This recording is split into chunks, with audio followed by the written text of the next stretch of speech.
Hello everyone, मैं बलदेव सिंह रंधावा। आइए आज बात करें public interest lawyering, legal aid and paralegal services के बारे में। फ्रेंड्स, सब्जेक्ट के रूप में यह हमें लगभग सभी यूनिवर्सिटीज़ में लास्ट सेकेंड ईयर में पढ़ाया जाता है। इसके अलावा यह जनरल नॉलेज का बहुत ज़्यादा इस सब्जेक्ट का महत्व रहता है। ऑल इंडिया बार एग्ज़ाम में भी इससे संबंधित पूछा जाता है और सभी जुडिशरी एग्ज़ाम्स में भी इससे रिलेटेड क्वेश्चंस होते हैं और ये एक इम्पोर्टेंट सब्जेक्ट आपके लिए बन जाता है।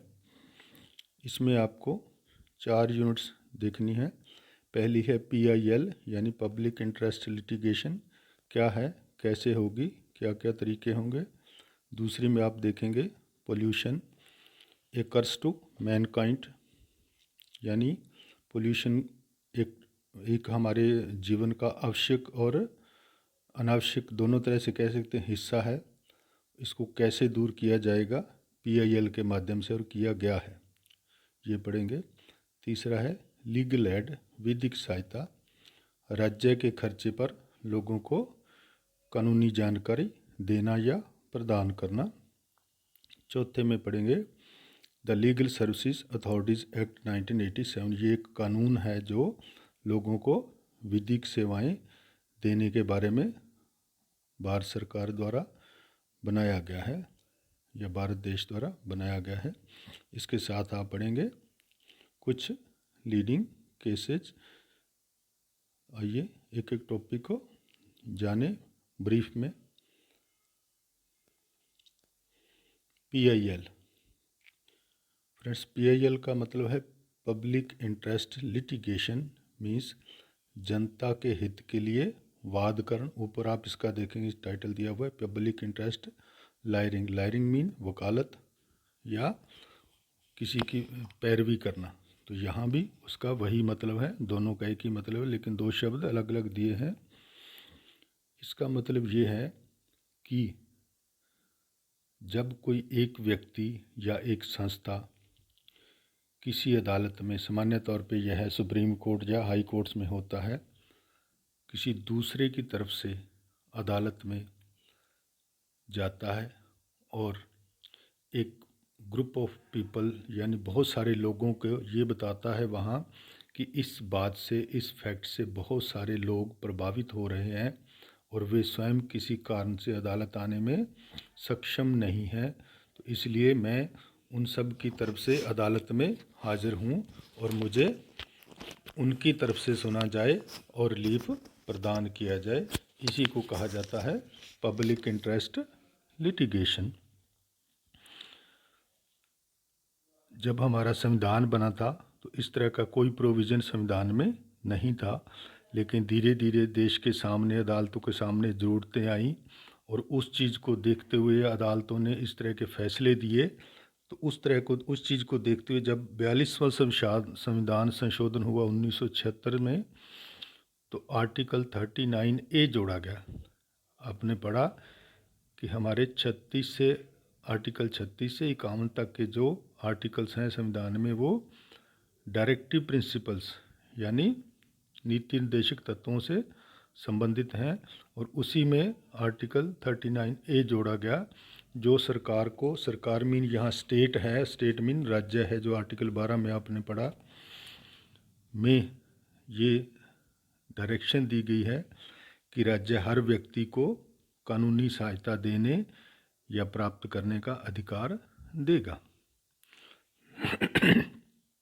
इसका मतलब वही है जो हमने पढ़ा कि किसी एक व्यक्ति द्वारा दूसरे के लिए या अन्य बहुत सारे लोगों के लिए, जिसमें उसका खुद का हित, अपना हित कोई नहीं होता, दूसरों के लिए वो अदालत से न्याय की मांग करता है कि उनको इस तरह से न्याय दिया जाए, क्योंकि कानून, सरकार या संस्था द्वारा या एडमिनिस्ट्रेशन द्वारा उनको ये अधिकार नहीं दिया गया या उनको इस तरह का रिलीफ नहीं दिया गया और उन लोगों को आपके माध्यम से न्याय दिया जाना ज़रूरी है।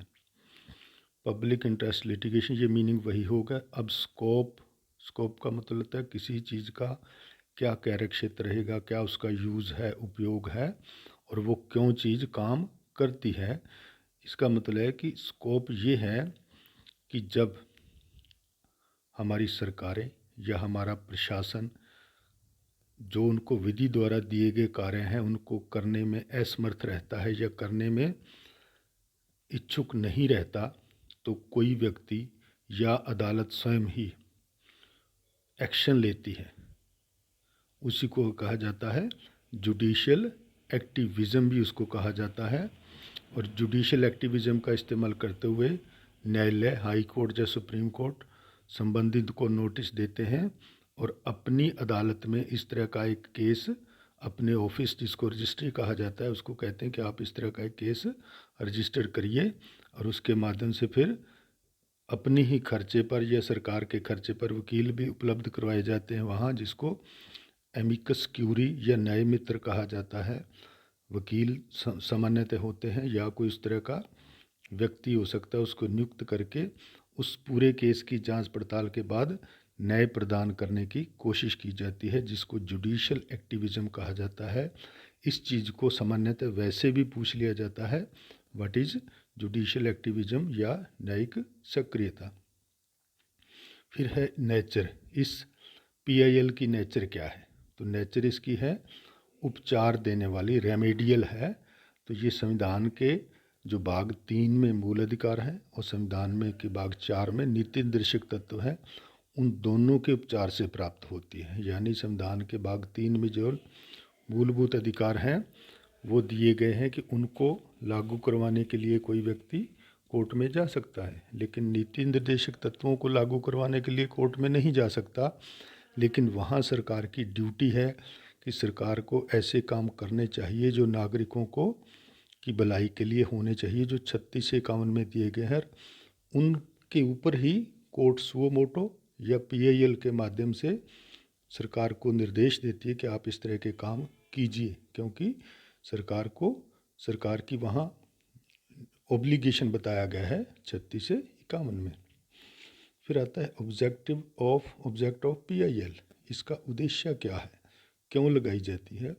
तो उद्देश्य इसका ये है कि जो लोग न्याय से वंचित रहते हैं किन्हीं कारणों से, या किसी मामले में प्रभावित होते हैं, या इतने गरीब होते हैं, गरीब तबका होगा, न्याय पा नहीं सकता, या सुप्रीम कोर्ट या हाई कोर्ट में पहुंच नहीं सकता। बहुत सारे लोग हैं, या तो उनको कानूनी ज्ञान नहीं है, या परिस्थितियां ऐसी हैं, या मजबूरी ऐसी है, तो वो नहीं पहुंच सकते। तो उनकी तरफ से कोई एक व्यक्ति या कोई भी संस्था वहाँ इस तरह का अदालत में कारण बताकर रिट लगाएगी या याचिका लगाएगी, तो कोर्ट उसको सुनते हुए उस तरह का निर्णय देती है जिससे उनको न्याय मिलता है। यही इसका ऑब्जेक्टिव ऑफ पीआईएल होता है। अब आता है कि पीआईएल कैसे किया जाए या क्या है।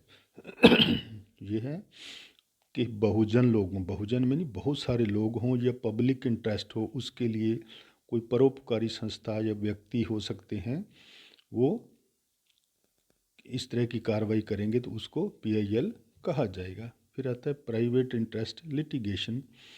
अब वहाँ ऊपर पड़ा आपने पब्लिक इंटरेस्ट, वो होता है बहुत सारे लोगों के इंटरेस्ट के लिए। लेकिन आजकल देखा जा रहा है कि बहुत सारे लोग, ख़ास तौर से सुप्रीम कोर्ट और हाई कोर्ट में हमारे सीनियर एडवोकेट्स, वो कुछ निजी कारणों से या कुछ राजनीतिक पार्टियों के या राजनीतिक संस्थाओं के हित के लिए इस तरह से मैटर लगाते हैं कि वो पीआईएल के नाम से वहाँ जाता है और कोर्ट उसको पीआईएल समझते हुए वहाँ उस पर स्टे दे देती है और उस मैटर को रोक दिया जाता है।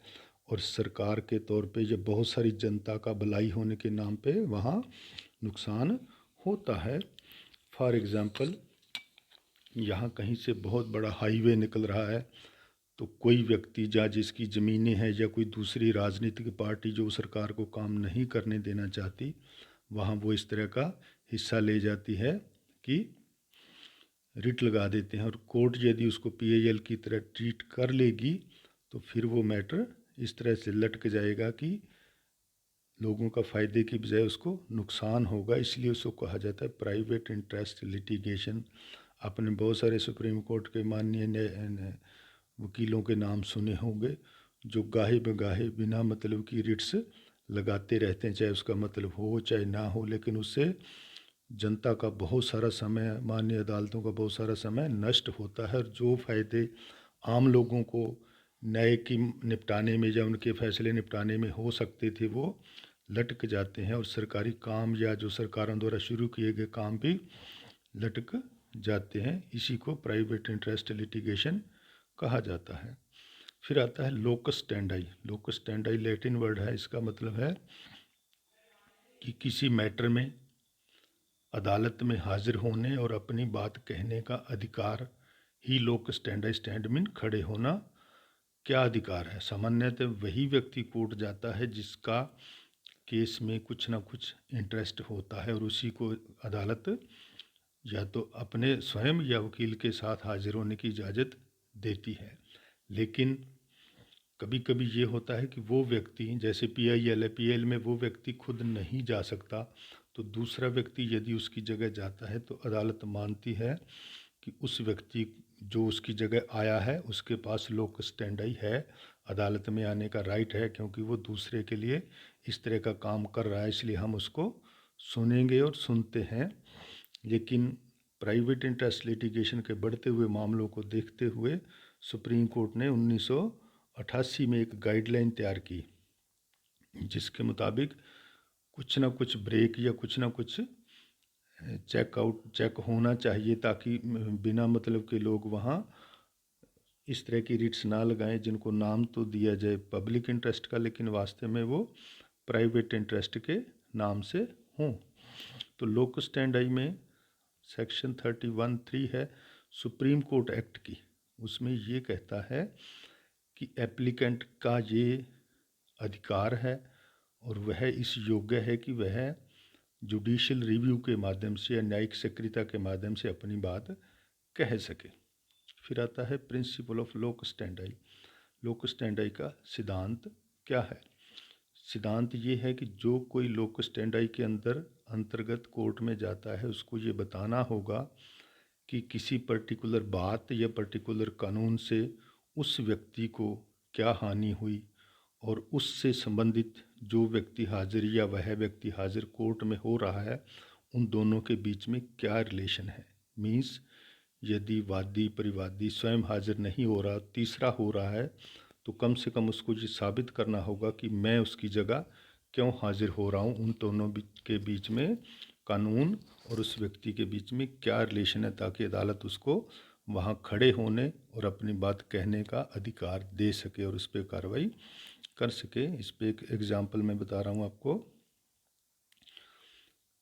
1984 में ब्लू स्टार ऑपरेशन हुआ था अमृतसर में। वहाँ आर्मी के जो ऑफिसर थे उनमें एक ऑफिसर थे जनरल RS वैद्य। रिटायर होने के बाद वो महाराष्ट्र में चले गए, लेकिन खालिस्तानी मूवमेंट के कुछ लोग मानते थे कि उन्होंने गलत किया है स्वर्ण मंदिर पर आक्रमण करके, और उन्होंने महाराष्ट्र में जाकर उनको रिटायर होने के बाद वहाँ उनको गोली मार दी और उनकी पत्नी उस हमले में घायल हो गई। वो हरजिंदर सिंह सुक्खा और जिंदा नाम के दो व्यक्ति थे, वो पकड़े गए। तो महाराष्ट्र की टाडा कोर्ट ने उनको सज़ा सुनाई, और उस मैटर में वो आगे अपील करते हुए उन्होंने फिर बाद में कहा कि हम अपनी मृत्यु दंड के खिलाफ अपील नहीं करेंगे, उन्होंने इनकार कर दिया। तो अकाली दल के एक लीडर थे सिमरनजीत सिंह मान। तो को केस का नाम है सिमरनजीत सिंह मान वर्सेस यूनियन ऑफ इंडिया। तो सिमरनजीत सिंह मान ने यूनियन ऑफ इंडिया के नाम से एक रिट लगाई। उसमें ये कहा गया कि मैं सुक्खा और जिंदा की तरफ से अदालत में मर्सी पिटीशन पेश कर रहा हूँ। तो अदालत ने उनसे पूछा कि आपका यहाँ आने का राइट क्या है, आपका लोकस स्टैंडाई क्या है, जबकि उन व्यक्तियों को, वो व्यक्ति अच्छे भले हैं, उन लोगों को एमाइकस क्यूरी भी मिला था और उन्होंने अपनी मर्जी से वहाँ अदालत में आगे उन्होंने मर्सी पिटीशन या अपील फाइल करने से इनकार कर दिया है। जब वो खुद करने में सक्षम हैं तो आपको इस तरह की कोई लोकस स्टैंडाई नहीं है कि आप उनके मामले में हाजिर हों। इस तरह से आप ये समझ सकते हैं कि दोनों में रिलेशन क्या है, कब इनका होने का अधिकार दिया जा सकता है और कब नहीं। फिर आता है यहाँ उन्होंने इसी केस में उन्होंने कहा था कि पक्षकार द्वारा अदालत को संबोधन और उसे उस विशिष्ट कानून से हारने से हानि में क्या संबंध है। यानी सिमरजीत सिंह मान को यहाँ इस फैसले से कोई डायरेक्ट ना तो उनका रिलेशन बताया गया और ना ही ये बताया गया कि इससे उन्हें कोई हानि हुई है या उनको या सुखा जिंदा को डायरेक्ट अपने अपील के अधिकार का वेव करने से, त्याग करने से, इसलिए दूसरे व्यक्ति यानी सिमरजीत सिंह मान को उस केस में रिट लगाने से मना कर दिया अगर उनकी जो रिट थी पिटीशन वो खारिज कर दी गई। अब आता है ट्रेडिशनल अप्रोच और लिबरल अप्रोच। इसका मतलब है कि PIL लगाने के लिए अदालत में आप किस तरह से पहुंच सकते हैं। या दो अप्रोच बताई गई है, यानी दो रास्ते हैं, एक है ट्रेडिशनल पारंपरिक और दूसरा है लिबरल यानी उदारवादी। ट्रेडिशनल का मतलब ये है कि सामान्य व्यक्ति वही व्यक्ति कोर्ट में जाना चाहिए, उसी को नियम कानूनों से चलते हुए अपनी रिट को लगाना चाहिए। लिबरल अप्रोच ये है कि वो व्यक्ति जब नहीं आ सकता तो दूसरा लोक स्टैंड आई के आधार पर या तो स्वयं रिट लगा देगा, इवन कि वो एक सादी चिट्ठी भी हाई कोर्ट या सुप्रीम कोर्ट को पहुंचा देगा तो हाई कोर्ट या सुप्रीम कोर्ट उसको दर्ज करेंगे और उसको PIL की तरह ट्रीट करेंगे यदि उसमें उस तरह के फैक्ट्स या उस तरह के तत्व पाए जाते हैं। फिर आता है गाइडलाइंस फॉर एंटरटेनिंग APIL। अब इसी मैटर से, इसी तरह के मैटर्स के द्वारा सुप्रीम कोर्ट द्वारा 1988 में एक गाइडलाइन बनाई गई ताकि प्राइवेट इंटरेस्ट लिटिगेशन और पब्लिक इंटरेस्ट लिटिगेशन की एप्लीकेशन में को डिफ़ाइन किया जा सके और प्राइवेट इंटरेस्ट लिटिगेशन वाली एप्लीकेशन को वहीं पर रोक दिया जाए ताकि वो कोर्ट का और सामान्य जन का समय खराब ना करें। आपको ये गाइडलाइन पढ़नी चाहिए। इसमें 10 कारण बताए गए हैं किन लोगों के लिए दूसरा व्यक्ति PIL लगा सकता है।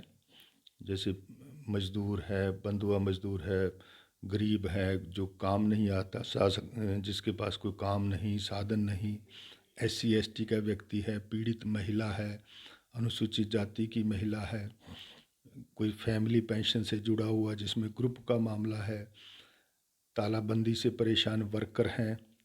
तो इस तरह की उसमें 10 प्रकार की चीज़ें बताई गई हैं जिनके लिए कोई अन्य व्यक्ति भी PIL लगा सकता है और उसके साथ उसमें कुछ दूसरे कारण बताए हैं जिन चीज़ों को PIL में शामिल नहीं माना जा सकता, जिसमें व्यक्ति को स्वयं ही हाजिर होकर जाना, कोर्ट में हाजिर होना पड़ेगा। तो इसमें यह भी बताया गया है कि यदि उस सुप्रीम कोर्ट की रजिस्ट्री फिर बताऊं कि रजिस्ट्री सुप्रीम कोर्ट का एक ऐसा ऑफिस है, जब आप वहाँ कोई भी एप्लीकेशन लगाते हैं सुप्रीम कोर्ट में तो सबसे पहले उस रजिस्ट्री में जाता है, रजिस्ट्री उसको चेक करती है। सामान्य तौर पे वहाँ बाबू की जगह वहाँ बड़े न्यायाधीश ही बैठते हैं जो उनसे थोड़े नीचे दर्जे के होते हैं और वो उसको चेक करते हैं और चेक करने के बाद वो मानते हैं कि इसमें लगने योग्य है तत्व या नहीं और फिर उसको बेचते हैं। तो यहाँ इन्होंने क्लियर उनको गाइडेंस दे दी है कि यदि आप इस तरह की चीज़ें देखते हो तो बजाय आपको माननीय सुप्रीम कोर्ट के न्यायाधीश को दिखाने के या उनसे गाइडेंस लेने के, निर्देश लेने के, आप स्वयं अपने आधार पर ही या तो उसको इस तरह से रिजेक्ट कर सकते हो या फिर संबंधित व्यक्ति को ये कहोगे कि आपका मैटर जो है स्टेट से रिलेटेड है, आप उस संबंधित हाई कोर्ट में जाइए, अन्यथा आप उसको उन लोगों को सुप्रीम कोर्ट में लगाकर और फिर आगे सुनवाई के लिए दिया जा सकता है। फिर आता है petition by public spirited person association. अब बहुत सारी संस्थाएं और बहुत सारे लोग हैं जो जनहित के काम करते हैं तो उनके द्वारा भी रिट लगाई जा सकती है यदि वो सही होती है। एक रिट लगी थी 2001 में civil liberties versus Union of India नाम से। तो उसमें ये कहा गया था कि सभी लोगों को भोजन मिलना चाहिए। तो सुप्रीम कोर्ट ने उस पर डायरेक्शन सरकार को दी और उसके बाद बना था फूड सिक्योरिटी एक्ट 2013, जिसके अंतर्गत आज सभी लोगों को 1 रुपये 2 रुपये किलो अनाज मिलता है और उसी की बनाने के लिए सरकार को 3 कानून लाने पड़े और जिन पर अब आप देख रहे हैं कि काफ़ी वाद विवाद चल रहा है। आपको उन चीज़ों को पढ़ना और समझना चाहिए। फिर आता है मिस यूज ऑफ PIL। ये बात वही है ऊपर जो कही गई थी, प्राइवेट इंटरेस्ट लिटिगेशन कि कुछ लोग, कुछ राजनीतिक संस्थाएं, कुछ वकील लोग, कुछ दूसरे लोग अपना हित साधने के लिए पीआईएल का नाम देकर उस चीज़ को वहाँ लगाते हैं। और फिर फॉर एग्ज़ाम्पल जब फ्रांस से रफ़ाल फाइटर प्लेन का सौदा हुआ था पिछले साल या 1 साल पहले या 2 साल, तब भी रिट्स काफ़ी लगी थी उसमें घपलेबाजी को लेकर, लेकिन सुप्रीम कोर्ट ने उनको ख़त्म कर दिया। और अब किसान आंदोलन में भी कुछ रिट्स लगी हैं, हालांकि वो पीआईएल के नाम से नहीं लगी, लेकिन इस तरह से घुमाकर लगी हैं कि उस किसान आंदोलन या किसान धरने से दिल्ली के लोगों को कष्ट हो रहा है। और उसमें भी कुछ कुछ वैसे ही दृश्य हैं, लेकिन अभी उसका क्या रिजल्ट निकलता है वो आपको देखना चाहिए। तो इस तरह की बहुत सारी चीज़ें आप अगर रिट्स का देखें तो कई लोग लगा देते हैं कि ये ऐसा होना चाहिए, ऐसा नहीं होना चाहिए। तो आगे बढ़ेंगे आप। फिर आता है PIL and enforcement of fundamental rights. जो ऊपर हम पढ़ रहे हैं उसमें से ज़्यादा डायरेक्टिव प्रिंसिपल से है, लेकिन फंडामेंटल राइट्स का जब किसी के मूलभूत अधिकारों का उल्लंघन होता है या वायलेशन ऑफ फंडामेंटल राइट्स होता है, तो उसके लिए कोई भी व्यक्ति, वो स्वयं या उसकी तरफ से जो पीआईएल करेगा, वो सुप्रीम कोर्ट या हाई कोर्ट जा सकता है। यदि सुप्रीम कोर्ट जाना है तो आपको राइट मिलता है आर्टिकल 32 में। असल में आर्टिकल 32 में सुप्रीम कोर्ट का सुनने का अधिकार है, ना कि लोगों का जाने का। तो पीआईएल के माध्यम से जा सकते हैं। और यदि हाई कोर्ट में जाना है तो आर्टिकल 226 में जाया जा सकता है। दोनों ही जो आर्टिकल हैं ये लोगों के फंडामेंटल राइट्स, जब भी आप ये साबित कर दें कि इस चीज़ से मेरे फंडामेंटल राइट्स का वायलेशन हुआ है, यदि किसान साबित कर दें कि हमारे इन 3 कानूनों से हमारे फंडामेंटल राइट्स का वायलेशन हुआ है, तब सुप्रीम कोर्ट इसको आर्टिकल 32 में सुन सकता है। अदरवाइज़ कोई दूसरे तरीके ढूंढने होंगे। और इसी तरह से आप कह सकते हैं कि यूनिवर्सिटी हमारा एग्ज़ाम लेती है, हमें कोरोना काल में भेज रही है, हमें ठंड में भेज रही है, इससे हमारे मौलिक अधिकारों का हनन हो रहा है। यदि ये साबित करेंगे तो आप कोर्ट में जाएंगे, हाई कोर्ट में, तो 226 में जा सकते हैं। अदरवाइज अगर ये साबित नहीं होता तो आपकी रिट वहाँ एक्सेप्ट नहीं हो सकती।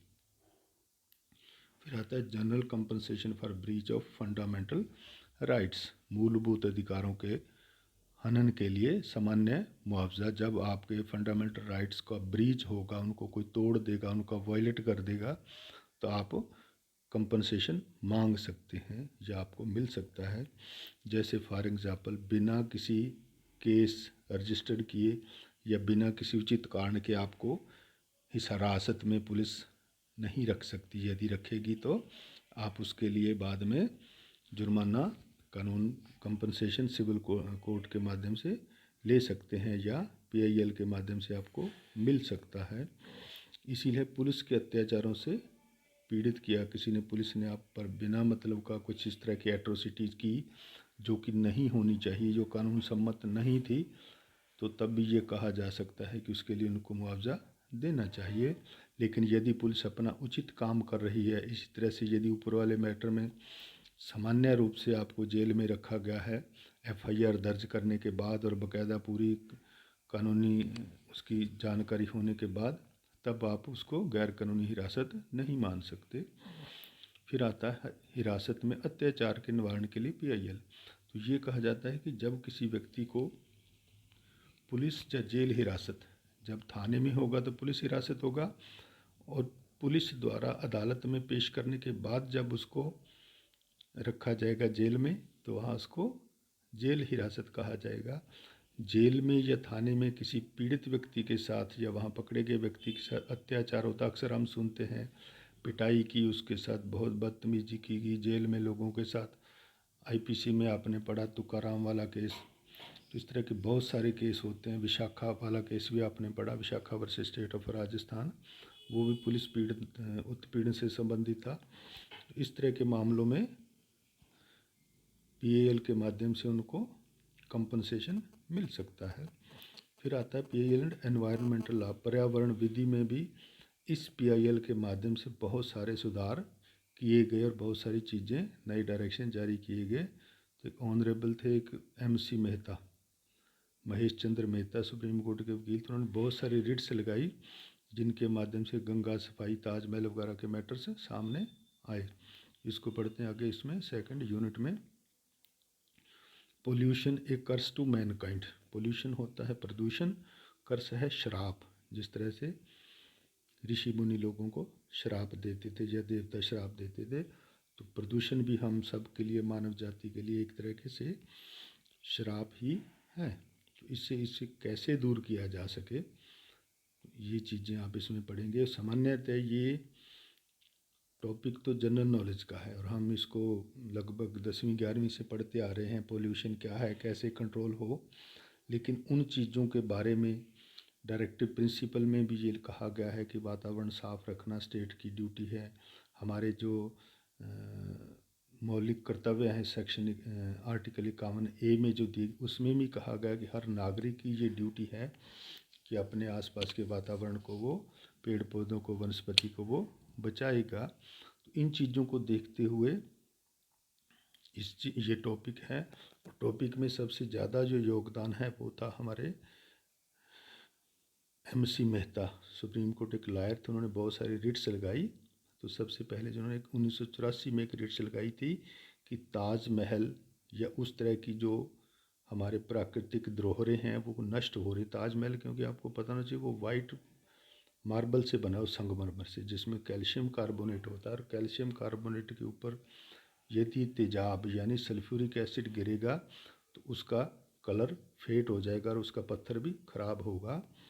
तो सबसे पहले क्या था कि आगरा के आसपास वहाँ कोयले के इंजन चलते थे, कोयले के रेल इंजन चलते थे, दिल्ली से आगरा होते हुए आगे जाते थे। और जब कोयला जलता है तो बहुत सारा सल्फ़र निकलती है जो वातावरण में जाकर सल्फ्यूरिक एसिड बनता है, और जब उसकी वापस बारिश होगी या ओस के साथ या हवा के साथ आकर वो ताजमहल के ऊपर गिरता है तो संगमरमर का कलर जो फेड होता था वो ख़राब हो रहा था। तो उन्होंने इस तरह से एक रिट लगाई। तो सबसे पहले जो लगी वो वहाँ कोयले के इंजनों का चलना आगरा में बंद कर दिया गया। तो आगरे का ताजमहल वाला मैटर आप उसमें कर सकते हैं। तो यहाँ है pollution free environment as a fundamental right. तो मौलिक अधिकारों में ये कहा गया है कि हर व्यक्ति का अधिकार है कि उसके आसपास का वातावरण स्वच्छ हो। तो उसको पूरा करने के लिए भी ये काम आ रहा है। फिर आता है enforcement of environmental laws through filing PIL। तो ये आपको उदाहरण दिया, MC मेहता साहब ने ये केस लगाया। फिर गंगा प्रदूषण वाला लगाया, जहाँ टीनरीज थी, जो लखनऊ और कानपुर में टैनरीज बोलते हैं। चमड़ा, जब मृत पशुओं का चमड़ा उतार लिया जाता है तो उस चमड़े को फिर चमड़े को पूरी तरह से तैयार किया जाता है, जिससे हमारे जूते वो बनते हैं, जिसको हम लेदर कह देते हैं। उस चीज़ को, प्रोसेस को कहते हैं चमड़ा कमाना। यदि उस चमड़े को वैसे फेंक दिया जाए तो वो गल जाएगा आम जानवर की तरह, वो ख़त्म हो जाएगा। लेकिन उसको एक प्रोसेस के थ्रू काफ़ी समय तक उसमें केमिकल युक्त पानी भरकर उसको लटका दिया जाता है, और उस तरह से उसमें प्रदूषित माल जो निकलते निकलते नालियों में बहते हुए आखिरकार गंगा में जाता था। क्योंकि पूरे देश की जो खालें थी पशुओं की, मृत पशुओं की खालें, उसको व्यापारी खरीद कर वहाँ ले जाते और वहाँ उससे बड़ा उद्योग फैला हुआ था, आज भी है, कि वहाँ उससे चमड़े तैयार किए जाते थे। और उस चीज़ को उन्होंने रोकने के लिए रिट लगाई कि इन चीज़ों को बिना आप वाटर को ट्रीट किए हुए गंगा में मत फेंकिए। तो काफ़ी कुछ उस पर काम हुआ, लेकिन गंगा अभी भी मैली की मैली है। हालांकि उस पर गंगा मंत्रालय भी बन गया पिछले 7-8 सालों से, पहले भी बना। तो सालों से उस पर पैसा तो निकल रहा है, लेकिन गंगा अभी तक मैली ही चल रही है, जो कोरोना में कुछ हद तक ठीक हुई थी। फिर चलता है PIL for the enforcement of the rights of weaker section of the society. देश के कमज़ोर वर्गों के लिए PIL कैसे काम करती है। 2 उदाहरण लेते हैं। दिल्ली के पास फरीदाबाद के इलाके में पत्थर की खदानें बहुत थी, और ये अरावली पर्वतमाला है जो गुजरात से होते हुए, राजस्थान से गुजरते हुए दिल्ली तक जाकर ख़त्म होती है। वहाँ पत्थर खनन होता था, स्टोन माइनिंग, वहाँ बहुत सारी खानें थी, आज भी हैं, जिसमें मज़दूरों, बच्चों, औरतों से बहुत बेत तरीके से काम लिया जाता था। उनको एक तरह से ना तो निकलने दिया जाता था और ना ही अच्छी उनकी सेहत और एनवायरनमेंट का ख्याल रखा जाता है। मजदूरी भी पूरी नहीं मिलती थी। किसी भी तरह के लेबर लॉज जो आपने पढ़े हैं पिछले पेपर में, उनसे संबंधित कोई भी उनको राइट वहाँ नहीं मिलता था। तो किसी व्यक्ति ने सुप्रीम कोर्ट में एक लेटर लिख दिया, और तब थे सुप्रीम कोर्ट के चीफ जस्टिस PN भगवती। उन्होंने उस लेटर को रजिस्ट्री में एक लिबरल PIL की तरह लिया, और उस पर रिट पे सुनवाई होके वहाँ पूरी जांच पड़ताल हुई, लोगों को वहाँ भेजा, और उन लोगों को मुक्त करवाने के लिए सरकार को निर्देश दिया। जो केस है आपका बंधुआ मुक्ति मोर्चा नाम से। दूसरा आता है इसमें महिला अधिकारों को लागू करवाने के लिए। तो महिलाओं के जो अधिकार हैं, जैसे Vishakha versus state of Rajasthan का मैटर है, तो इस तरह से भी लोग PIL कई लगाई, और वहाँ महिलाओं के मैटरनिटी बेनिफिट एक्ट मिला, दूसरे मिले, काम पर उनको अच्छी स्थितियाँ मिली, बच्चों को दूध पिलाने के लिए जो सहायता जो सर मैटरनिटी और फैक्ट्री एक्ट में मिली, वो सारी इसे होते हुए उनमें सुधार किया गया। For the enforcement of the rights of children, तो अभी जो RT है राइट टू एजुकेशन, और बच्चों को मिड डे मील, जो मैंने बताया कि 2001 में एक PIL लगी थी, जो फूड सिक्योरिटी एक्ट है, उसके द्वारा बच्चों को स्कूलों में मिड डे मील भी अब मिलने लग गया है, और 14 साल के बच्चों को तक की शिक्षा भी जो फ्री की है, वो इन्हीं रिट्स के माध्यम से ही हुआ है। ये पहले नीति निर्देशक तत्वों में था, लेकिन सरकारें इसको अभी लागू नहीं कर पा रही थी, लेकिन ये रिट्स लगने की वजह से इनको लागू करना पड़ा। फिर आता है for the enforcement of the rights of bonded labour, बंधुआ मजदूरों के अधिकारों को लागू करवाने के लिए। तो ये 1984 वाला हुआ। फिर इसके साथ एक 1982 वाला हुआ था। 1982 में देश में 9वें एशियाई गेम्स हो रहे थे दिल्ली में। एशियाई गेम्स 4 सालों बाद होते हैं। पहले जो एशियाई गेम थे 1951 में, वो भी दिल्ली में हुए थे, और 9th वाले जो थे वो भी दिल्ली में हो रहे थे। उसके लिए दिल्ली में बहुत सारे स्टेडियम वगैरह, रहने सहने के खिलाड़ियों के लिए जगह बन रही थी। तो वहाँ जो ठेकेदार थे वो मज़दूरों से काम करवा रहे थे, तो मज़दूरों को वहाँ उचित रहन सहन नहीं मिल रहा था, उनको मजदूरी नहीं मिल रही थी, और भी चीज़ें नहीं मिल रही थी। तो उससे होते हुए भी एक रिट लगी थी, जो 1982 वाली, जिसको बंधुआ मुक्ति मजदूरी मोर्चा के नाम से जाना जाता है। आप उसको भी पढ़ सकते हैं। फिर आता है यूनिट 3 लीगल एड, विधिक सहायता। विधिक सहायता का मतलब ऊपर वाले जितने भी मैटर्स हैं PIL लगती है, तो इसमें वो भी शामिल है। ये इस तरह का अधिकार है। आर्टिकल 22 कहता है कि किसी भी व्यक्ति को जिसको हिरासत में रखा गया है, उसको ये अधिकार है कि वो अपने मनपसंद के वकील को मिल सके, और यदि वो अपने मनपसंद के वकील को नहीं मिल सकता, तब भी उसको राइट दिया गया है कि उसको वकील उपलब्ध करवाया जावे, ताकि वो अपनी पैरवी या अपने गिरफ्तारी के कारणों का उचित आधार मालूम कर सके, और अपना डिफेंस या अपना प्रतिरक्षा के लिए तैयार हो सके। और ये चीज़ क्रिमिनल प्रोसीजर कोड में भी कही गई है, और उस चीज़ को लागू करने के लिए ही ये सारी चीज़ें बनाई जा रही हैं। तो इसलिए ये कहा जाता है कि लीगल एड का मतलब है ज़रूरतमंद व्यक्ति को विधिक सलाह और सहायता के लिए पब्लिक फंड, यानी पब्लिक फंड का मतलब है जो उसको कहते हैं, जो हमारी संसद निधि होती है सेंटर में, जो फिक्स, जो हमारा पूरा भी टैक्स कलेक्शन होते हैं वो उस फंड में जमा होते हैं, और उसी से सरकारी अफसरों को, सरकारी चीज़ों को, सांसदों को, राष्ट्रपति को, वो उनसे उनको अलाउंस या उनको सैलरी मिलती है, और उसी फंड से ही इस फंड के लिए भी पैसा रिलीज़ किया जाता है। उसी को पब्लिक फंड, यानी वो जो डायरेक्ट सरकार के या भारत सरकार या राज्य सरकार के खाते में पैसा, उसको पब्लिक फंड कहा जाता है। और उस फंड में से ऐसे लोगों को खुद की सहायता यदि उनको ज़रूरत है, उनको निजी सहायता, और यदि उनको कानूनी सलाह की आवश्यकता है तो उस सलाह के लिए भी उनको पैसा दिया जाए, या उनकी कानूनी सलाहकार उपलब्ध करवाए जाते हैं। इसी को लीगल एड कहा जाता है। फिर आता है नेचर। इसकी प्रकृति क्या है? प्रकृति ये है कि जब कभी किसी व्यक्ति को या व्यक्ति के खिलाफ किसी अदालत में, किसी ट्रिब्यूनल में, ट्रिब्यूनल आपने पढ़ा जो एडम लॉ में, या किसी अधिकारी के समक्ष कोई कानूनी कार्रवाई करनी है या होनी है, तो वहाँ उस व्यक्ति को इस लायक बना दिया जाए कि या तो वो अपने पल्ले से पैसा खर्चे, यदि उसके पास पैसा नहीं है तो उसको सरकारी मदद से इतना पैसा मिले या कानूनी सहायता मिले वकील के रूप में, ताकि वो अपनी बात को वैसे ही कह सके जैसे एक सामान्य व्यक्ति जो पैसे वाला है, जिसके पास कानूनी सहायता के लिए पैसा है, कहता है। इसीलिए इसका नेचर जो है कहा जाता है कि लीगल एड की नेचर जो ये है कि उसको भी उसकी हैसियत को ऊपर उठाना है ताकि वो अपनी कानूनी मदद कर सके। कार्यक्षेत्र क्या है? कार्यक्षेत्र ये है कि जो वंचित लोग हैं या जो ऐसा खर्चा उठाने में कॉम्पिटेंट नहीं है, सक्षम नहीं है, वो लोग भी कानूनी सहायता ले सकें, इसलिए लीगल एड शुरू की गई है।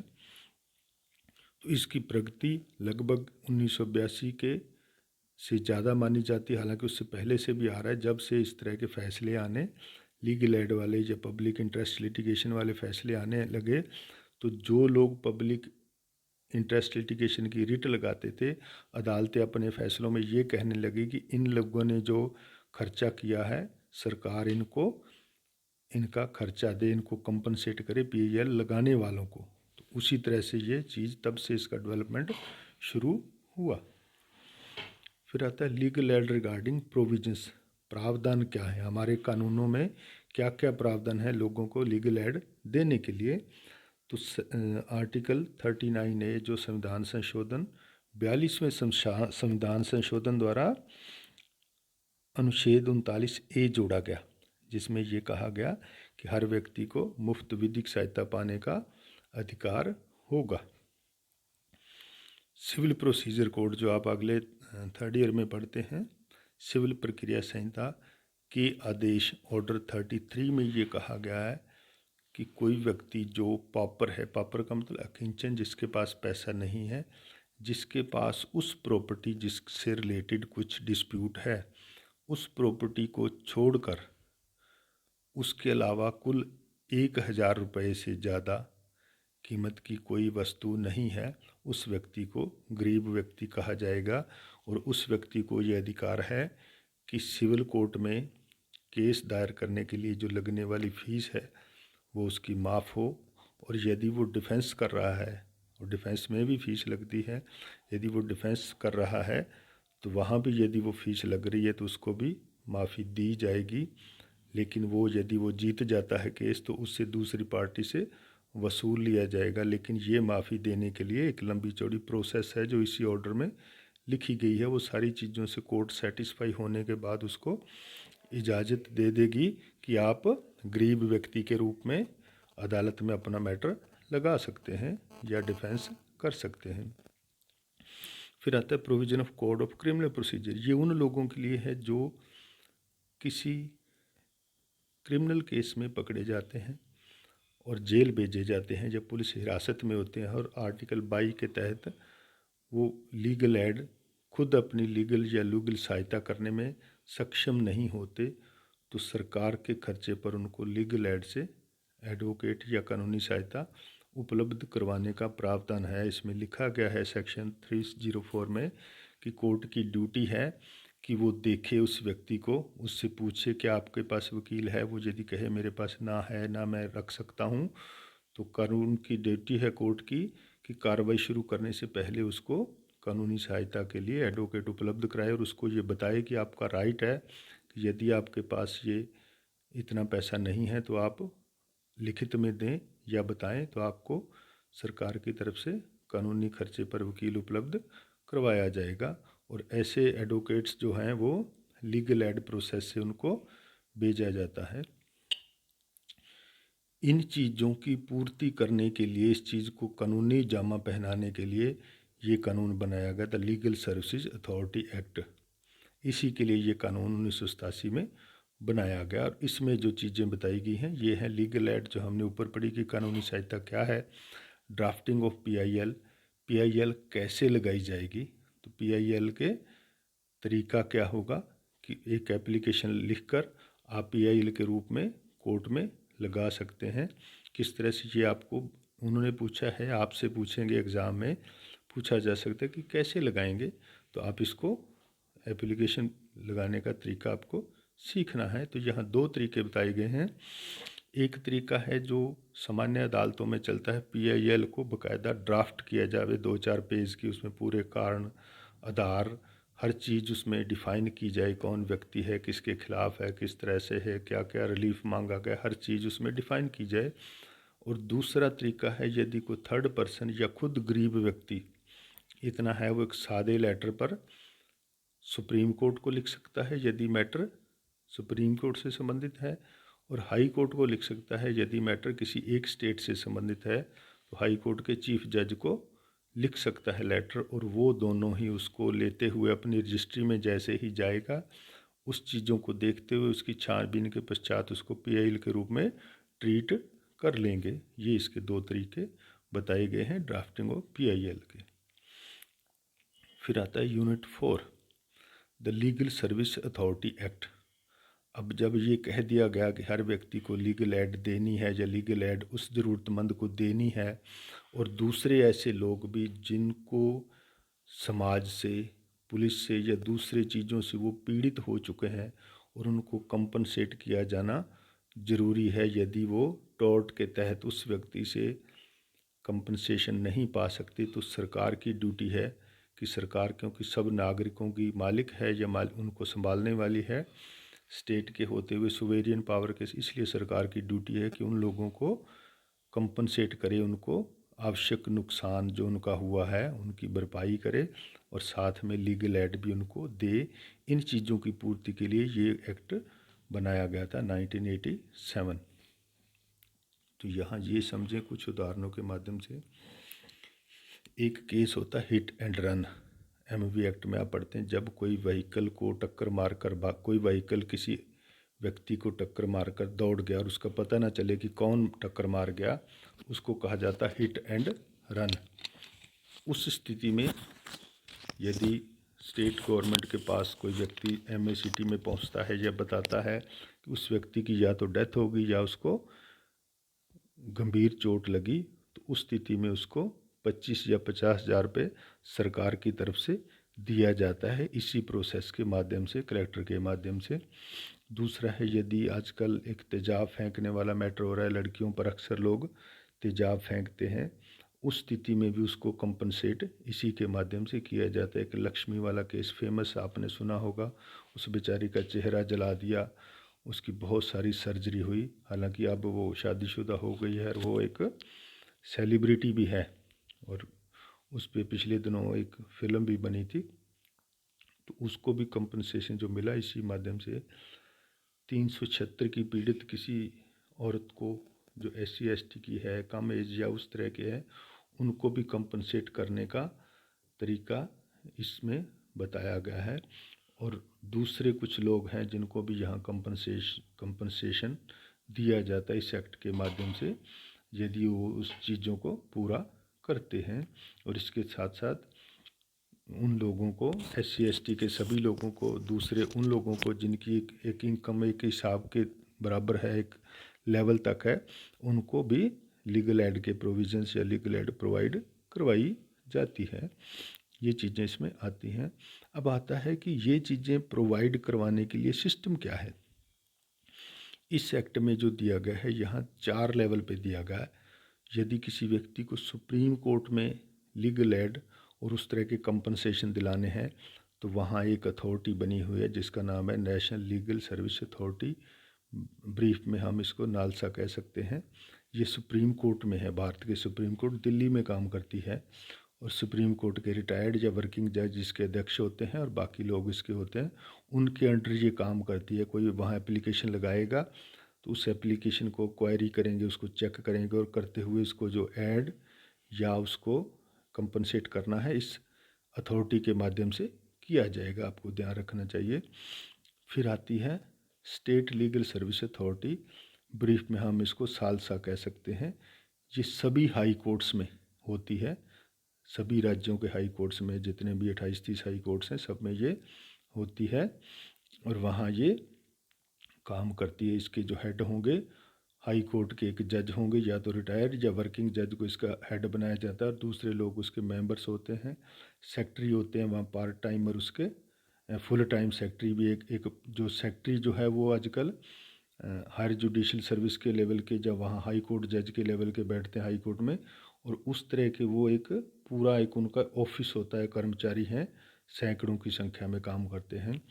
इसी तरह से हर ज़िले में जहाँ जिला जज बैठता है वहाँ डिस्ट्रिक्ट लीगल सर्विस अथॉरिटी बनाई गई है, और जिसमें एक रिटायर्ड जज होगा, या ज़िले के जिला जज जो हैं जिनको सेशन न्यायाधीश भी कहा जाएगा, वो इसके हेड होते हैं। और एक सेक्रेटरी होता है जो आमतौर से आजकल जिला जज कैडर के व्यक्ति को बनाया जाता है अब नए कानून के अनुसार, वो इसके सेक्रेटरी होते हैं, फुल टाइम सेक्रेटरी रहते हैं, और उनके साथ उनका एक लंबा चौड़ा ऑफिस है जो पूरे ज़िले से में सहायता देने को देखता है, और हाई कोर्ट से डायरेक्ट वो जुड़ा रहता है। वो अपने ज़िले में लोगों पब्लिसिटी करते हैं, कैंपिंग करवाते हैं, दूसरी चीज़ें करवाते हैं, लीगल एड देते हैं, लोगों को अवेयरनेस करते हैं, वो सारी चीज़ें इन्हीं के अंडर में होती हैं।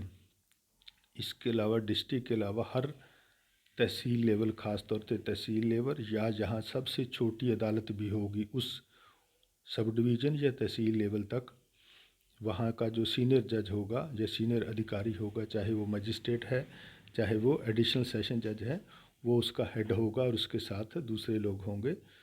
ये जो चीज़ें मैंने बताई हैं, नालसा, सालसा, ये तो सामान्यतः बोला जाता है, लेकिन डालसा और टाल्स का बोला नहीं जाता। ये मैंने आपको समझाने के लिए एक राइम बनाने के लिए लिख दिया है, ताकि आपको आसानी से समझ आ सके।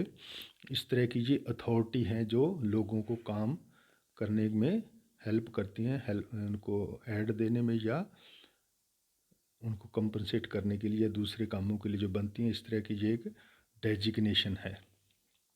इस तरह से आप इसको कर सकें और पूरा करें। ये इम्पोर्टेंट क्वेश्चन की डेफिनेशन इम्पोर्टेंट भी आता है, इस पर आप पूरा एक्ट देखें, और हर एक की डेफिनेशन किस सेक्शन में क्या क्या चीज़ बनती है, ये सारा भी आपको देखना है। फिर आता है लोक अदालत।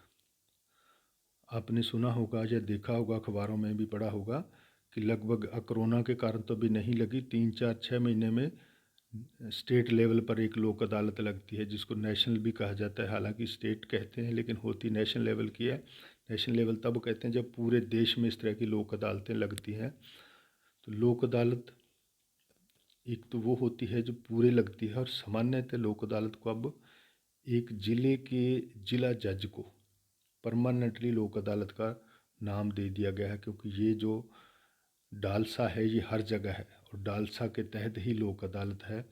लोक अदालत का जो जिला जज उस ज़िले का जिला जज होगा, उसको उसका हेड बनाया गया होगा, और वहाँ कमेटी है, ये सचिव है। यदि आपके पास इस तरह का कोई भी मैटर है जिसमें आप चाहे तो अपने मैटर को ख़त्म करवाना चाहते हैं जो किसी अदालत में चल रहा है, या आप लगाना चाहते हैं और आप चाहते हैं कि वो राजीनामा से निपट जाए, तब भी आप उसको लगा सकते हैं। और यदि चल रहा है तब भी आप यहाँ एप्लीकेशन लगा सकते हैं कि मेरे मामले को राजीनामा या लोक अदालत के हिसाब से निपटा दिया जाए, जो उचित चीज़ बनती है मुझे। असल महिलाओं के तलाक के मामले, एमएसीटी के मामले, चेक के मामले इसमें लगभग निपटाए जाते हैं। तो इसमें जो मैटर रहता है वो ये था कि लोगों को समझाकर, पुरानी पंच पद्धति के माध्यम से लोगों को समझाकर ही ऐसे मैटर्स को निपटाने की कोशिश की जाती है। तो यहाँ शब्द आप पढ़ेंगे, कोग्निजेंस ऑफ केसेस, ये किन मामलों में समझा सकते हैं। ये छोटे मामले होंगे जो जहाँ लोगों को आपस में समझाकर निपटाया जा सके। जहाँ सज़ा देनी है या बड़ी चीज़ है, वहाँ ऐसे मामले लोक अदालत में नहीं लग सकते। तो प्रोसीजर और अवार्ड क्या होगा। प्रोसीजर सिंपल प्रोसीजर होगी। एविडेंस एक्ट और सिविल प्रोसीजर कोड का गहन ज़रूरत यहाँ नहीं मानी जाती। यहाँ सिंपल एफिडेविट प्रक्रिया या सिंपल लोगों की सहमति से, क्योंकि यदि वो अड़ेंगे तो फिर मैटर सुलट नहीं पाएगा। तो समझाइश से दोनों को ऊपर नीचे करके समझाने की कोशिश की जाती है, और इस प्रक्रिया के बाद जो फैसला दिया जाता है उसको अवार्ड या परितोष कहा जाता है। तो प्री लिटिगेशन का मतलब है कि या तो वाद करने से पहले, केस लगाने से पहले, या लगाने के बाद। वैसे प्री लिटिगेशन का मतलब है कि या तो उन्होंने केस लगा दिया है या वो लगाना चाहते हैं, उससे पहले ही वो लोक अदालत में आएँ और कहें, जैसे कोई पति पत्नी है उनमें झगड़ा होने वाला है या पता है कि हमें तलाक, पति पत्नी दूर रह रहे हैं और हम तलाक की कार्रवाई शुरू करेंगे और इससे पहले कोई एक पक्ष चाहता है कि हमारा निपटारा हो जाए, तो लोक अदालत में आ सकता है। दूसरा मैटर है किसी का मोटर एक्सीडेंट का क्लेम है, किसी का भाईचारे का, अड़ोस पड़ोस का लेन देन का है, सिंपल है, तो वो भी आके कह सकता है कि हम केस लगाएंगे, उसमें हमारा पैसा और समय बहुत ख़त्म होगा और मैं चाहता हूँ कि मैटर को निपटा दिया जाए। यदि वो दोनों कुछ सहमत हों तो लोक अदालत में उनको निपटाया जाता है। फिर आता है कंसीलिएशन एंड सेटलमेंट। ये एक कानून है, मीडिएशन एंड कंसीलिएशन एक्ट 1996।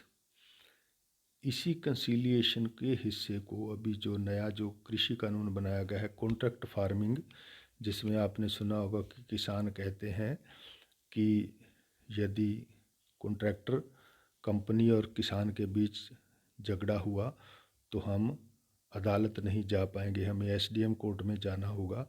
असल में जो एसडीएम लिखा गया है वहाँ एसडीएम को ये पावर दी गई है कि एसडीएम उनके केस को कंसीलिएशन से सुलझाने की कोशिश करेगा। तो कंसीलिएशन होता है सुलह करना, समझौता करना, यानी उन दोनों पार्टियों को आपस में बिठाकर समझाने की कोशिश करेगा। लिखा तो उसमें ये गया है, अब उसका जो लोग बाग कह रहे हैं वो अलग हैं, आपको उसको पढ़ना चाहिए।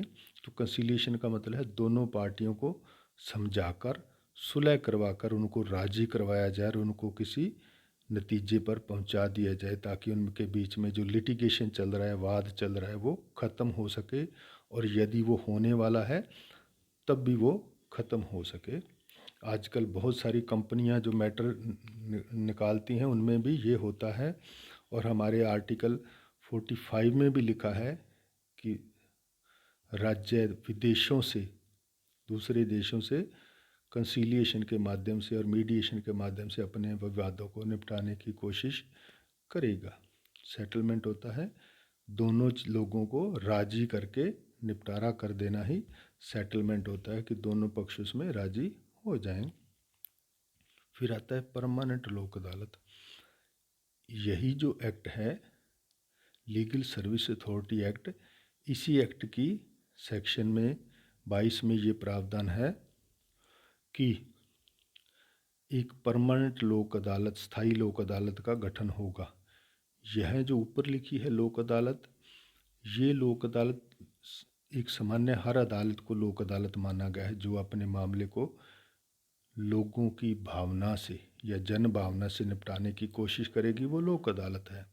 लेकिन परमानेंट लोक अदालत एक अदालत की तरह की परमानेंट लोक अदालत है जो कंज्यूमर कोर्ट की तरह काम करती है। जहां आपको कंज्यूमर रिड्रेसल फॉर्म आपने देखी या सुनी होगी, बिल्कुल वैसे ही ये भी काम करती है। इसमें एक रिटायर्ड सेशन जज लेवल का या एडिशन व्यक्ति और 2 उसके साथ मेंबर होंगे। सामान्यतः जो विधि के ज्ञाता होने चाहिए, चाहे किसी दूसरे फील्ड से आए हों। तो 3 लोगों का एक, आपने देखा कंज्यूमर फोरम में भी 3 लोग होते हैं और यहाँ भी 3 लोग हैं।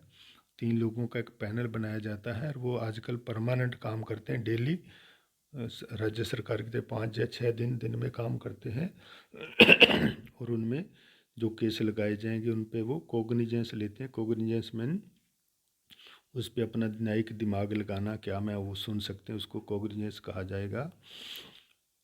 तो इस आर्टिकल, इस एक्ट की सेक्शन 22C में लिखा गया है पब्लिक यूटिलिटी सर्विसेज। ये क्वेश्चन आपसे वैसे भी पूछा जा सकता है, what is public utility services.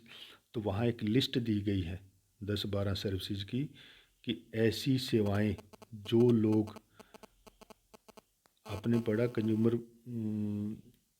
Act में कि जो पैसा देकर खरीदी जाती हैं वो, लेकिन यहाँ पैसा देकर भी और बिना पैसे वाली भी ऐसी सर्विसेज हैं जो इसमें बताई गई हैं। 22 प्रकार की सर्विसेज हैं जिनको लेकर या जिनसे संबंधित कुछ आपस में गड़बड़ होने पर जो व्यथित पक्षकार है, जो एग्रीव्ड पर्सन है, वो यहाँ परमानेंट लोक अदालत में आ सकता है, अपना केस फाइल कर सकता है। सिंपल प्रोसेस होगी, यहाँ भी बहुत ज़्यादा नहीं होगी, बहुत ज़्यादा यहाँ एविडेंस की ज़रूरत नहीं होती। सिंपल एफिडेविट और सादा कारण बताने पर ये उन दोनों पार्टियों को बुलाएंगे नोटिस के माध्यम से और उनको समझाने की कोशिश करेंगे कि आप आपस में दोनों मिल बैठकर राजीनामा करो और समझो और उचित रूप से जो एक दूसरे का लेन देन है उसको निपटा दो। कोई गवाही नहीं होगी, सिर्फ एफिडेविट के आधार पर होगा और यदि वो दोनों नहीं मानते तो फिर ये अपना फैसला दे देते हैं, जिसको अवार्ड कहा जाता है। और उस अवार्ड की आगे कोई अपील नहीं होती, केवल रिट लगती है हाई कोर्ट में, और वो भी इस आधार पर कि जो अवार्ड दिया गया है वो किसी तरह से गलत दिया गया है, अदरवाइज इसमें कोई सुनवाई नहीं होगी। तो इसी तरह से इसमें आगे Rajasthan state legal service authority regulation बनाया है, उसमें इनको कैसे रेगुलर करना है ये नियम बनाए गए हैं, इनको अभी आपको पढ़ना चाहिए। फिर आता है लीगल लिटरेसी, विधिक साक्षरता। लोगों को विधि के बारे में जानकारी देने को ही लीगल लिटरेसी कहा जाता है, यानी लोगों को उनके कानूनी अधिकार बताना और उन कानूनी अधिकारों के लिए वो कैसे कैसे कौन सी अदालत में किस तरह से पहुंच सकते हैं, इसी को लीगल लिटरेसी कहा जाता है। फिर है लीगल अवेयरनेस कमेटी। लोगों को लीगल लिटरेसी की जानकारी देने के लिए जो कमेटी बनाई जाती है उसको विधिक जागरूकता समिति कहते हैं, और ये भी इसी एक्ट के अंदर ही ये जो हमारी यहाँ टालसा और डालसा है लोकल लेवल की, यही बनाती हैं और यही लोगों को अवेयर करने का काम करती हैं। इसमें वॉलंटियर्स की भर्ती करते हैं, दूसरी कामों से करते हैं, कैंप लगाते हैं, मोबाइल वैन भी इनकी आजकल चलती है, कैंप्स लगा लगा के ये लोगों को जागरूक करने की कोशिश करते हैं। कॉन्स्टिट्यूशनल फंक्शन, ये विधिक जागरूकता समितियाँ कैसे बनती हैं और इसका गठन और कार्यक्षेत्र क्या है, ये भी आप उसमें पढ़ेंगे। इसी तरह से उच्च न्यायालय विधिक जागरूकता समिति, तो हाई कोर्ट में जो जहाँ लोकल लेवल पे बनेगी वो लोकल होगी, जो हाई कोर्ट के लेवल पे बनेगी वो हाई कोर्ट अवेयरनेस कमेटी होगी, और डिस्ट्रिक्ट लेवल पे जो बनेगी उसको डिस्ट्रिक्ट लीगल अवेयरनेस कमेटी होगा। तो इसमें पिछले दिनों इन्होंने चलाया था कि कुछ वकील लोगों के पैनल लिए थे, उसमें एक वकील रहता था, उसके साथ एक पैरा वॉलंटियर जिसको पीएलवी कहा जाए, पैरा लीगल वॉलंटियर पीएलवी कहा जाता था, उनको नियुक्त किया गया था और वो कैंप करते थे, जाके 2-3 जने लोगों को अधिकारों के बारे में बताते थे। लेकिन आजकल अभी इसको बंद कर दिया गया क्योंकि घपले हो रहे थे। फिर आ जाता है organisation of legal awareness camps by law schools. तो विधि के स्कूलों में भी विधि के छात्रों को भी इसमें बताया जाएगा कि आप भी लोगों को जाकर जागरूक करो, कैंप लगा लगा कर, उसी को कहा जाता है organisation of legal awareness camps by law school. की लॉ स्कूल, लॉ के कॉलेज और लॉ के स्कूल भी लोगों को जागृत करें इस टालसा या डालसा के माध्यम से, यानी उसमें खर्चा टालसा और डालसा देगा, और लॉ कॉलेज या स्कूलों के, अपने यहाँ कॉलेज को ही स्कूल कहा जाता है, उन छात्रों को, साथ में उन छात्रों को विधि का ज्ञान होगा और साथ में वो आगे ज्ञान देंगे, इसीलिए इनको कहा जाता है कैंप का गठन। फिर है रोल ऑफ वॉलंटरी ऑर्गेनाइजेशन। कभी कभी कुछ संस्थाएं भी इस तरह के कैंप ऑर्गेनाइज करती हैं लोगों को विधिक जागरूकता देने के लिए। जिस तरह से आपने सुना होगा ये जो अपने यातायात सप्ताह मना लिया, दूसरा कुछ कर लिया, बालिका शिक्षा दे दी, बालिका बचाओ शिक्षा दे दी, इस तरह के ये छोटे मोटे काम ये जो करते हैं, इसमें असल में सही मायने में दिखावा ज़्यादा होता है और काम कम, लेकिन आपको तो पढ़ना इसलिए जानकारी होनी चाहिए। फिर आता है पैरा लीगल और legal clinic service. Para legal, legal mean कानूनी, पैरा मीन उसके जैसा या उसके बराबर। आपको ध्यान हो यदि लगभग 2002-03 में जब गहलोत सरकार पहली बार आई थी तो इन्होंने पैरा टीचर भर्ती किए थे, यानी टीचरों जैसे। तो वो लोग क्वालिफाई नहीं थे, वो सिर्फ इसलिए भर्ती किए कि उस गांव का लड़का या लड़की होगा तो वो जहाँ स्कूलों में टीचर नहीं है वहाँ उसको लगा दिया गया। हालांकि वो बेचारे आखिर तक उनका बहुत मुश्किल में बीता, वो एक अलग हिस्ट्री है, क्योंकि उनमें पे वगैरह नहीं दी जाती बहुत अच्छी। इसी तरह से इन्होंने पैरा डॉक्टर भी भर्ती किए थे, जो थे तो क्वालिफाइड डॉक्टर लेकिन उनको कॉन्ट्रैक्ट बेस पे रखा गया। और इस तरह से बहुत सारी चीज़ें इवन होती हैं, उनको कहते हैं कि उस जैसा होना चाहिए। लेकिन उसमें जैसे पैरालीगल का मतलब है कि वो काम वकील जैसे कर रहा है, लेकिन वकील जितना वो क्वालिफाई नहीं है, तो इस तरह से वो व्यक्ति को पैरालीगल कहा जाएगा। और लीगल क्लिनिक जो ऐसी हेल्प देने वाले संस्था या ऐसा कैंप होगा उसको क्लिनिक सर्विस, या जिससे आप थोड़ी सी देर में विधिक सहायता मांग सकते हैं, उस चीज़ को पैरा क्लिनिक सर्विसेज कहा जाता है। जिस तरह से आप डॉक्टर की दुकान पर जाकर छोटी मोटी चीज़ मांग सकते हैं, इसी तरह से आप इससे छोटी मोटी चीज़ के लिए हेल्प ले सकते हैं कि मेरी ये चीज़ है तो मुझे किस कोर्ट में जाना चाहिए, मुझे कौन से थाने में जाना चाहिए, मुझे किस अदालत में जाना चाहिए, कौन से ऑफिस में जाना चाहिए, उसको कहा जाएगा पैरालीगल क्लिनिक या लीगल क्लिनिक सर्विसेज। फिर लीडिंग केसेज है Bandhua Mukti Morcha versus union of India, AIR 1984। ये बताया गया था, मैंने आपको बताया कि ये जो फरीदाबाद के आसपास की खानों से संबंधित जो हम मज़दूरों को लगा रखा था, एक तरह के उनको उन्होंने बॉन्डेड लेबर की तरह लगा रखा था कि वो जाने भी नहीं देते थे और मजदूरी भी नहीं देते थे, बच्चों महिलाओं के साथ बुरा व्यवहार करते थे और उनको पूरी फैसिलिटी नहीं देते थे। तो एक चिट्ठी पर कोर्ट ने संज्ञान लेकर उनको रिहाई करवाई और उनको फैसिलिटी दिलवाई थी। Olga Tellis versus Bombay municipal corporation, ये बॉम्बे में झुग्गी बस्तियों को हटाने के खिलाफ एक रिट याचिका लगी थी, क्योंकि पहले बॉम्बे सरकार बॉम्बे म्यूनसिपैलिटी एक्ट बनाया गया था और वहाँ कहा गया था कि इन लोगों को अच्छी जगह कॉलोनी बनाकर बसाया जाएगा, लेकिन फिर उनको एकदम से हटाना उनको उनको उनके खिलाफ अतिक्रमी मानकर एकदम से हटाना और मिसबिहेव करना शुरू किया, तो रिट लगी। और यदि आपने एक फ़िल्म देखी होगी रजनीकांत और नाना पाटेकर की काला फिल्म, तो वो काला फिल्म इसी फैसले को तोड़ मरोड़ कर बनाई गई है, तो आप उससे थोड़ा समझ सकते हैं। फिर है Sukhdas versus union territory of Arunachal Pradesh 1986। Arunachal Pradesh तब तक राज्य नहीं बनाया गया था, तब यूटी था। उस वक्त ये सुखदास और इसके साथ 2-3 और लोग थे जिन्होंने किसी कारण से वहाँ PWD के इंजीनियर को धमकाया और इंजीनियर ने ये कहा कि इन लोगों ने मेरे काम में दखलंदाजी दी और इन लोगों को पकड़कर जेल में डाल दिया गया। और फिर तब वहाँ कमिश्नर थे, मजिस्ट्रेट की जगह कमिश्नर थे जिनकी अदालत में इनका मैटर चला। तो इन लोगों के पास वकील नहीं था और कमिश्नर ने इनको बताया नहीं कि आपको सरकारी खर्चे पर वकील मिल सकता है। इसी आधार पर इनको सज़ा हो गई और मैटर चलते हुए फिर सुप्रीम कोर्ट में पहुंचा। तो सुप्रीम कोर्ट ने कहा कि कमिश्नर की ड्यूटी थी अदालत के तौर पर इनको बताने की कि यदि आपके पास वकील नहीं है तो आपको वकील दिया जा सकता है। इसलिए उस केस को, उनके खिलाफ़ की गई सज़ा को रद्द माना और उनको कंपनसेट भी किया गया था। फिर आता है शीला बारसे वर्सेस स्टेट ऑफ महाराष्ट्र। तो महाराष्ट्र में एक महिला को पुलिस ने जेल में पकड़ा और उसको बिना कोई केस दर्ज किए उसको पुलिस हिरासत में रखा गया था। तो एक शीला बारसे नाम के एक पत्रकार थे, उसको इस चीज़ का पता चला, तो उसने फिर उसमें सुप्रीम कोर्ट में चिट्ठी लिखी।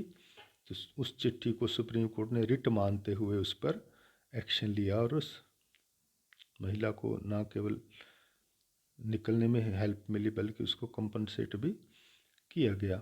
तो ये केसेस आप इनमें से एक आधा तो आवश्यक रूप से आता ही है, तो इस तरह से आप इसके समझ सकते हैं और आराम से कीजिए। Okay, best of luck, thanks, फिर मिलते हैं।